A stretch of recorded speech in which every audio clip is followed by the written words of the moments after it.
Over the weekend in UFC 261, we saw Uriah Hall face Chris Weidman in a very highly anticipated matchup between the two fighters. And the results of this fight are going to be talked about for a very long time and perhaps forever because it resulted in Weidman suffering a very gruesome right leg injury. Weidman was injured when he threw a very heavy right rear leg kick to Hall, where Hall checked it perfectly with his left lead leg. And as he did this, we saw what looked like Weidman's both lower leg bones snap instantly. And as he was bringing his leg back, he attempted to stand on the leg and he fell instantly to the floor because the leg buckled. Uriah Hall would be deemed the winner via TKO because right after Weidman snapped his leg, we saw that he was taken off via stretcher from the arena to the hospital and he was due to have surgery today. Fortunately, sources are saying that the surgery was in fact successful and he's doing well. Now, the irony of the situation is that when Chris Weidman actually fought Anderson Silva about 8 years ago, the same exact thing looked like it happened to Anderson Silva at that time. As of right now, we do not know the exact details of the surgery, but some sources are reporting that Weidman suffered a fracture of the tibia and fibula bones. And since some people may not be too familiar with the anatomy of that, I'm gonna go ahead and focus on that in today's video. Welcome, UFC fans. For those of you that aren't familiar with me, my name is Nick Gallo and I'm a doctor of physical therapy. And with this video, I want to focus on that horrific injury that Chris Weidman suffered when he fought Uriah Hall at UFC 261. First, I'm going to start off by showing the injury video so that we get a good visualization for Weidman's mechanism of injury. Then I'll go ahead and talk about the anatomy of the tibia and the fibula, as well as some other applicable anatomy in the lower leg for fracture of those two bones. And finally, I'll go over some potential surgical options that a person will have after suffering fractures to the tibia and fibula, and I'll go over what to expect moving forward after that. If you like today's video and you find it informative, please hit that thumbs up and subscribe to the channel because I will be making more videos in the future regarding sports injuries, rehabilitation, and other physical therapy related content. Also, if you have any comments or questions, please leave those in the section below. Now to begin, let's go ahead and we'll take a look at the injury video. Here, Weidman throws the right leg kick where it looks like the leg snaps. He steps backwards and the leg buckles and he is in obvious pain.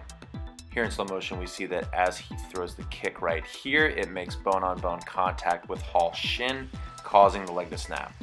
Here's one more angle showing the leg snap as he makes contact with Hall. Now here I have a model of the knee and the lower leg. And so the applicable bones that are going to be talked about in this particular type of an injury, of course, are the tibia and the fibula. Now, the tibia is the bone that we often associate with the shin. And this bone actually contributes to the majority of weight bearing in the lower extremity. The fibula, on the other hand, is a bone that is going to be directly lateral or more towards the outside of the tibia. It's going to contribute to about 20% of weight bearing in the lower leg, but as both work together, they're both absolutely necessary for full weight bearing. Now you can see here that towards the knee, as you look at the tibia, it's very thick and it's very dense bone up and through here. As the bone goes further down in the lower leg, you can see that it gets much thinner.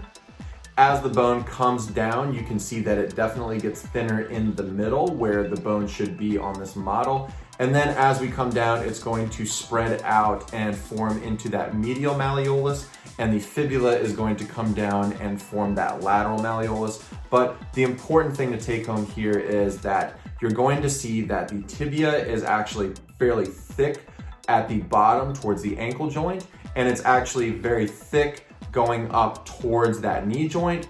In the middle there, it is significantly thinner.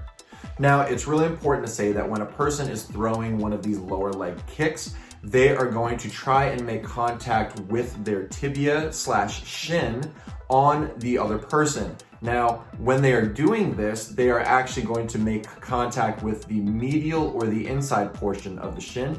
And you can feel this on yourself. If you go ahead and put your hand down the inside of your knee, you'll feel that it just feels like straight bone in through there. And that's pretty much what it is. There is not muscle to protect this area of the shin like we have in the back of the calf or along that lateral or outside portion of the calf. So if a person does happen to hit a hard structure, or in this case, perhaps hit somebody bone on bone, this is going to cause direct trauma to that tibia bone.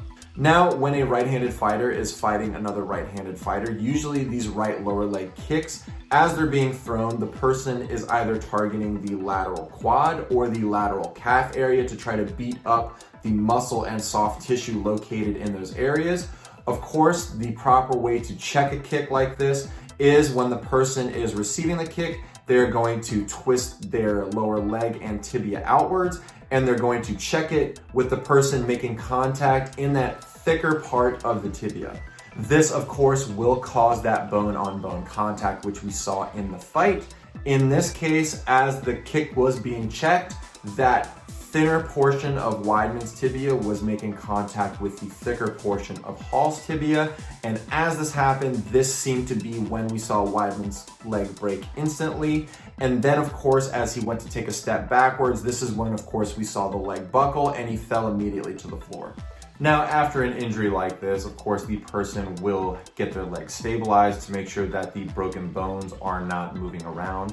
And they're going to go to the hospital. Now, a little bit of contrast compared to that Anderson Silva injury that we saw. Anderson Silva actually was rushed to have emergency surgery. Weidman, on the other hand, had surgery scheduled for today. And once again, sources fortunately reported that Weidman did in fact have his surgery today. He's currently in a stable condition, and we're going to await any particular results so that we can get an update on his condition.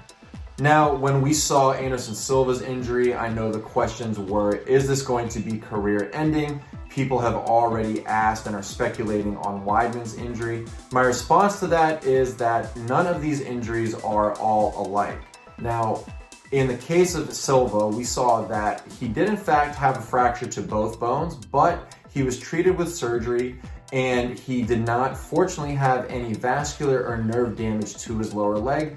This is a big question that we need to ask in terms of Weidman, because anytime a person has a fracture like this, they are definitely at risk for damage to muscle, vascular structures, and nerves. Now, the type of surgery that Weidman had did not actually get released to the public yet, but going back to the Anderson Silva injury, he was treated with something known as an intramedullary nail, or an IM nail for short. This is when they are going to be putting a rod up and down through the inside of the affected bone. And so, since Weidman in fact does have fractures to the tibia and the fibula, this is definitely going to happen to that tibia, but in order for the fibula to heal, a lot of times this is done through plates and screws.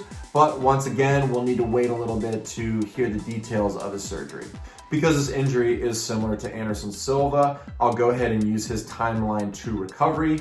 He actually injured himself approximately 2 years before he had his next fight against Nick Diaz. So as of this time, I think we just really do not have enough information to determine whether or not this is a career-ending injury.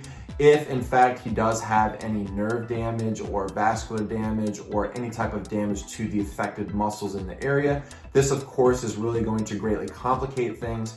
But like I said before, Silva actually didn't have any of these, and I think the fact that Weidman's surgery was not an emergency surgery, I think that he was stable enough to where they could actually schedule something and make sure that they did the best job that they possibly could in terms of his operation. So I think this is really a positive turning point for Weidman at this point. But because Weidman did in fact have such a horrific injury and such a significant surgery, he's of course going to need a lot of physical therapy and rehab after this operation. So we're gonna go ahead and have to wait and see how he does with his follow-up appointments and with physical therapy. Typically, when a person is going to have this type of operation, there will be a period where the person should not be weight bearing. And then as the person begins to heal, you can start to push them a little bit in physical therapy, restore all of the normal range of motion in the person's lower leg, then begin to do strengthening. And finally, after that, start to add in a lot of those complicated weight bearing strengthening exercises, and then move on to more sport specific stuff. I really wish Chris Weidman the best because I was definitely watching this fight live, and ironically, I was actually watching the Anderson Silva fight live, so I saw both of them happen in real time.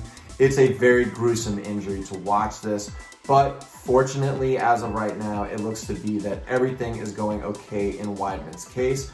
But if I happen to hear any updates, I'll be sure to update everybody in the comment section.